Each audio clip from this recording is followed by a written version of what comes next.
Hey everyone, it's Dionysus, aka Young Puds, coming at you guys with some more shameless Gigavise content. And today, what I have for you is something that I think is very exciting. This is going to be a replay review of a match I played just after the bracket reset against known excellent dragon player, Seven Sins Dragon Slayer. It looks like on the tier list video, which you should definitely watch if you haven't seen it already, a Christiana Huber 315 requested to see the dragon matchup played out. So I thought, what better way to do that than just to show you guys one of my replays. So Seven Sins is going to go ahead and win the die roll and fire an upstart goblin, giving us 1,000 extra life points. This really is a turbo combo mirror, so you can expect to see upstart goblins. This build that I'm using today is definitely an older build. It does feature some questionable choices such as UFO Turtle. However, it's definitely still showing off the power of the Gigavise combo. As you can also see, I am maining Forbidden Chalice in this list. I know that's a bit of a funny card, but it does synergize very well with UFO Turtle. So if you want to play suboptimal cards like UFO Turtle, it actually can be a benefit to play other suboptimal cards like Forbidden Chalice. So we're just going to start off this very simply. Gold Sark for the Lone Fire Blossom, Hidden Armory for the Supervise. This always feels really good. We already have sweepers in hand, so it's just very straightforward. We're just trying to find our combo pieces, and now the game plan is just simply survive, which can be easier said than done against dragons. He's going to fire off the Reckless Greed, drawing into quite a few cards, and he is lucky enough to draw into another Reckless Greed, which is, of course, always really good for dragons. He's going to summon the Quakimeru Drago, which honestly could be very good for us, because while that's on the field, if we're able to Mark of the Rose it, he's not going to be able to drop Battle Fader, he's not going to be able to drop Gores. He's going to show us the Red MD to allow himself to keep the Quakimeru Drago up. This is our first turn of waiting, and we're just going to set the Plague. Like I said before, the game plan is simply survive. He's going to fire the second Reckless Greed, going to 1 billion cards in hand. Now, against matchups like Dragons, I think you can kind of just expect your opponent to have a lot of cards in hand. I remember I played Constellars in Baby Dragon Ruler format, and playing a deck like Constellars against Spellbooks at full power, against Dragon Rulers at full power, I remember my approach was just, they're going to have more cards than me, so what I care much more about is controlling the board. Now, of course, in this situation, neither of us have committed much to the board, but you could definitely say that Seven Sins here is stronger.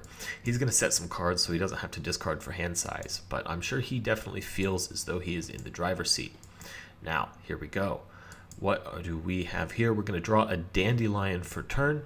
We see it in the graveyard. We do have a Mark of the Rose already in the graveyard. That's going to come up and be relevant later on this turn. It's our second standby phase, so we'll get Lone Fire Blossom to our hand, and then very simply, we are just going to fire the Heavy Storm. Against a deck like this, I think it's fair to not do the True Nade. You don't really have to play around Starlight Road against dragons. And now it's time for some Lone Fire Blossom combos. We're going to Lone Fire into Gigaplant, equip it with Supervise, summon back another Lone Fire. Lone Fire effect is going to activate, and that is going to get us Copy Plant. Simply put here, now you know what happens. Power Tool Dragon, Supervise is going to go ahead and bring back the Gigaplant. Power Tool Dragon's effect is going to activate, revealing 2 Supervises and a Mark of the Rose. And what happens now? That's right, folks. That's right. 2/3 rounds up to 100%. We get the Supervise. We're going to go right on ahead and get another Power Tool Dragon. Supervise is going to fire and get the Gigaplant. Now, it is unfortunate that we have already milled the Mark of the Rose. Otherwise, we would have a pretty straightforward path to victory here through Gores, through Battle Fader. Unfortunately for us, at this time, we're forced to reveal one of each equip, and we get the worst possible outcome DDR. So, what do we do here? We're going to pause to think for a second, and we're actually going to fire the Forbidden Chalice, negating the Quakimeru Drago's effect. This is going to allow us to special summon dark monsters like Plague Spreader Zombie. So we'll bring back the Plague Spreader Zombie, and we're going to sink 8 into Brute Drago. I want to pause to highlight this. In this matchup, getting a Brute Drago in circulation early is very, very important, because if later on you're able to Mark of the Rose a red MD, then that means that you are going to be able to use that red MD to bring back Brute Drago, which is such an incredible swing of power and advantage. It really can't be understated. So I do think it's very important to get a Brute Drago going early. Now we're going to go ahead and swing over the Quakimaru Dragu. We're going to swing with Power Tool Dragon twice, dealing big damage. He's going to choose to not use the Battle Fader. I guess he thinks he'll save it until it's going to definitely save him. And what is he going to do here? It's his first turn, not being able to draw for Reckless Greed, so he is limited to just the cards that he has in his hand. He does have a lot of cards that might be better under certain circumstances, but unfortunately we don't have any back row. The Trunade isn't really relevant, so he's going to be forced to just simply go for the red MD and bring back a Blue Eyes White Dragon. He's going to crash into our Brute Drago, which is going to allow us to bring back a Gigaplant. And he's going to run over the Gigaplant. Very simple, very straightforward. Makes a lot of sense, if you ask me. We're going to get to draw for turn, and we are going to get just about the best draw possible. But of course it doesn't really matter. We just have a straightforward win through the Battle Fader here. We are going to discard the Dandelion, summon back the Plague Spreader Zombie. Make, that's right, an Armory Arm. Equip that to a Power Tool Dragon, and we can attack for game, not worried about the Battle Fader. So I think that kind of demonstrates that we have, a pretty strong a matchup into dragons. The Brute Drago swing, it didn't come up this turn, but it definitely is really good. And let's proceed to the next game. So we've sided in a Gore's. Cyber Dragon is actually in the main deck in this build. Because you have the Plague Spreader Zombie, I think Cyber Dragon is a really effective way to convert tuners that you've drawn, like Plague Spreader Zombie and Nettles. You can just go right into a level 7 Synchro like Power Tool Dragon, get a guaranteed search for Supervise if you don't have it already. I think that's pretty strong.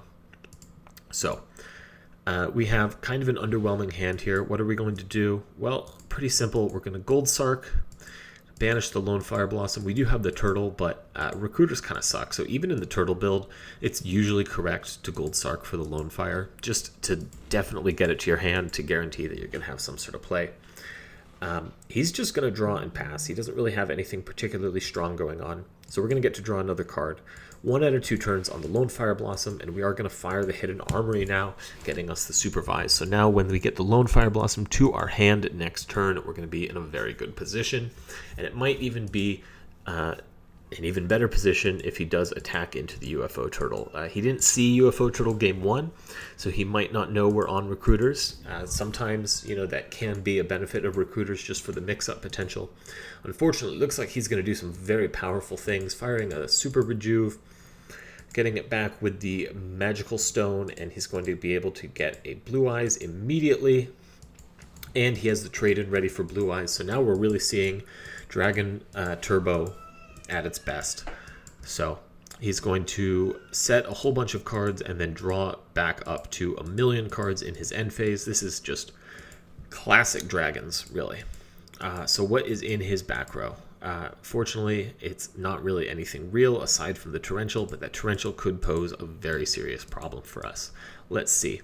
Now, honestly, in this position, I'm not thinking that any of these back row are real. I know that Dragons, it doesn't play a lot of back row in particular that's real, and he clearly had to set some cards for hand size. So we're just going to go right ahead and summon the Gigaplant. He's going to pause and think, and he's going to fire the Torrential now. That's pretty good for us because it does mean that we still have the Supervise for later. Unfortunately, we also lose the UFO Turtle, and now he has 1,000,000 cards in hand. What is he going to be able to do? He fires the Cards of Consonance. That's going to get him another Blue Eyes White Dragon. And he has the trade-in all ready for that.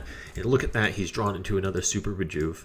So if he doesn't win this turn, he's going to be able to be set up just as good for next turn. He has a Pot of Avarice, so he's going to be able to draw even more cards. I think this is definitely looking bad for us. So he shuffles back all 5. We don't have a DD Crow or anything like that. And he does draw into Future Fusion, which now is going to be live because he had the Pot of Avarice, and now he's putting back even more cards with Vortex Trooper, drawing into into another red med and the White Stone of Legend. That's going to limit his ability to plus off Future Fusion, but at the amount of card advantage he's already established, I don't think that's the end of the world for us. So he is going to go ahead and set 1,000,000 cards, fire off a Super Rejuvenation to really be in that perfect OTK position on the following turn. He's going to discard a bunch of cards from hand, but it just doesn't matter because, as Dragon Turbo is wont to do, he has put together a perfect hand. We do have a Heavy Storm, which is going to kind of give us maybe a fighting chance, getting rid of those instant fusions. We're no longer being threatened by Future Fusion. And we're going to kind of have an awkward play here. We're going to special summon the Cyber Dragon, and we're forced to tribute it for the Gigaplant in our hand.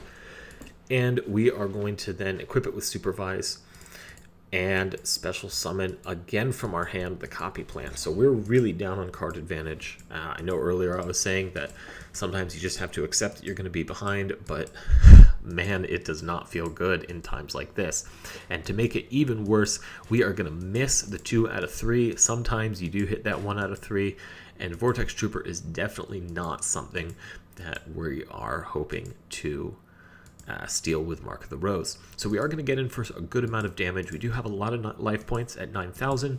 He has dead cards in his hand. Card destruction isn't helpful. He would lose the game on the spot. Super Rejuve isn't helpful. But we are definitely on the back foot here. Make no mistake.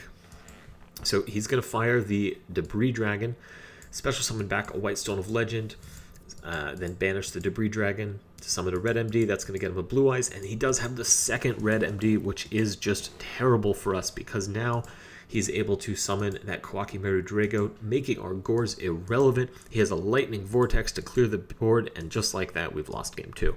So now it's time for game 3. You know, I definitely think that game 2 proved why I consider Dragon Rulers, or Dragon Turbo, excuse me, a heads-up matchup. Now, we're really going to see the power of UFO Turtle here, hopefully.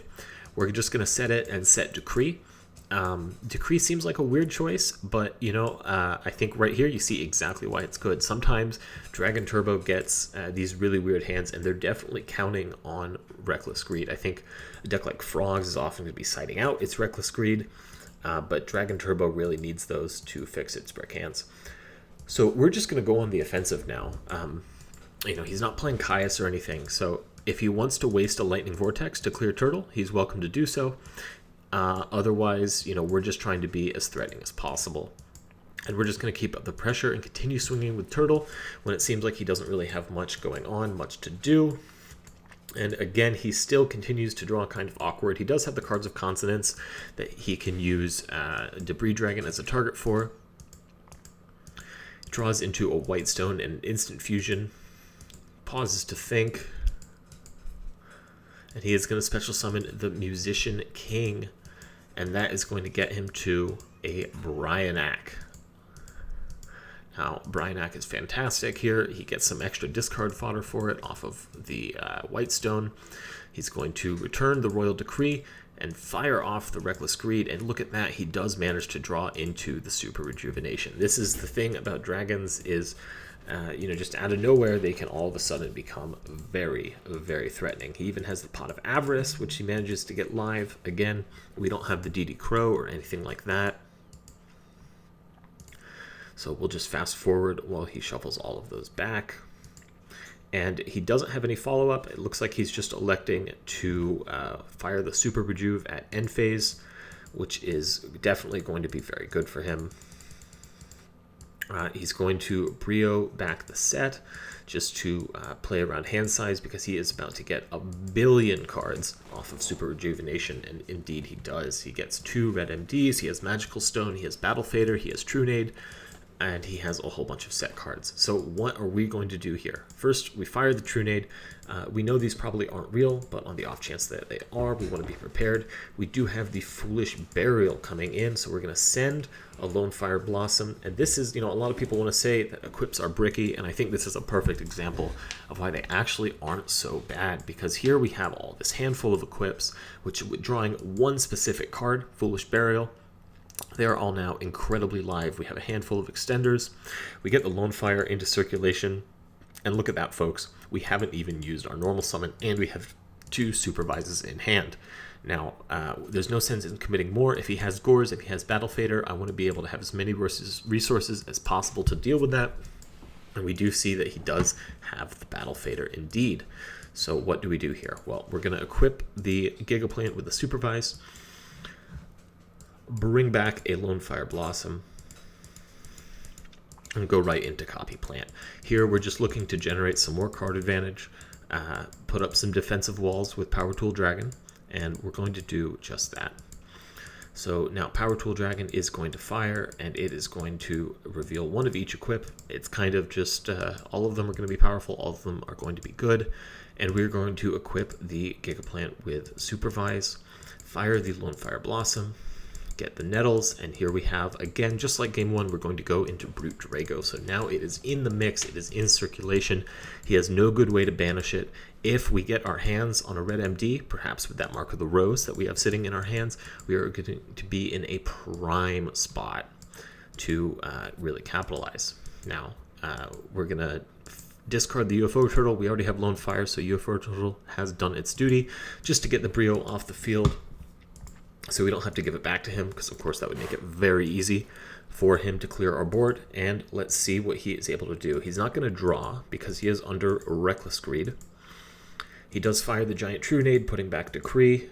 Of course, he probably knew it's Decree, but playing around a bluff, just in case, that's fine to do. He does have the Lightning Vortex,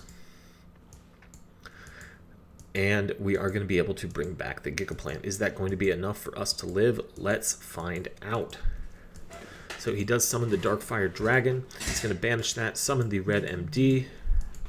Red MD's effect is going to activate.